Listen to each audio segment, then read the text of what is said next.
Today I'll be presenting on the topic of should tipping be mandatory.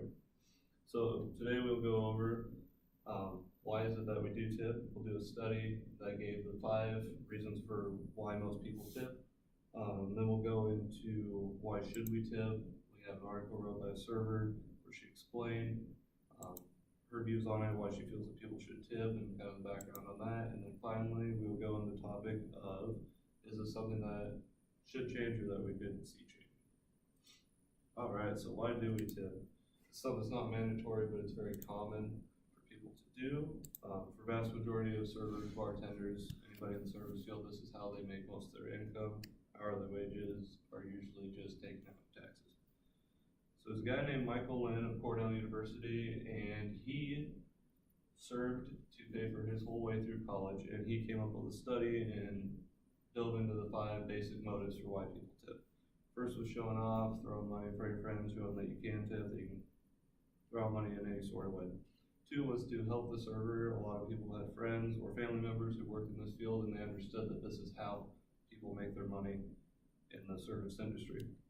3rd was future service. They wanted to come back to the restaurant, get the same quality of service, have servers even better service, knowing that they were going to get a good tip out of it. 4 is to avoid the disapproval that you may receive from a server if you've left a poor tip for the service they've done for you. And then 5 was a sensitivity. People felt like they owed that to the server, that tipping was something that you should just naturally do when you come into a restaurant.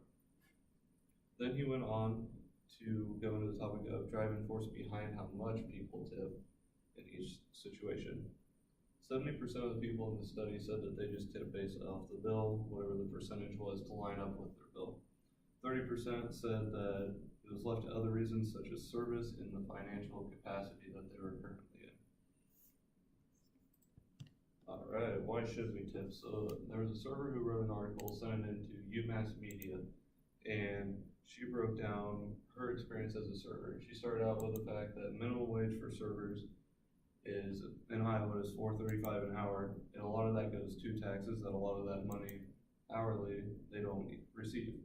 Then she explained the effort that goes into serving, both mental and physical. For the mental side of things, she explained that keeping up with all your tables, all the things that they want, different needs that they may have, rushing around. And then the physical side, bringing drinks, making food, getting the party tables, and the different kind of effort that it required to do that. All right, and then Michael Lynn did the same study of will it ever change? He asked people questions to see if this is something they would like to see change, maybe going to a service charge that would just be a flat rate added to your bill. When talking about people with the service charge, they weren't a huge fan of it. Big issues that they had were they felt that maybe people would want to tip more, that people didn't feel like the service they got would match up with the tips that they were paying, and they figured that if people were tipping more, that other people would feel the pressure to do the same as a societal pressure, and this will leave people tipping maybe more money that they don't have or more money than they're comfortable tipping, and that was his big worry. So he doesn't see this being something that would change. He thinks that it should just stay to where it's optional to the consumer to decide how much they want to tip. So in conclusion, I think tipping will always be a part of our culture as long as we have the service atmosphere. I think that it should be left open to the consumer. I don't think you should go to the flat rate added on, except maybe some instances where they do with party tables or big groups where you're putting in a lot more effort. And that's it.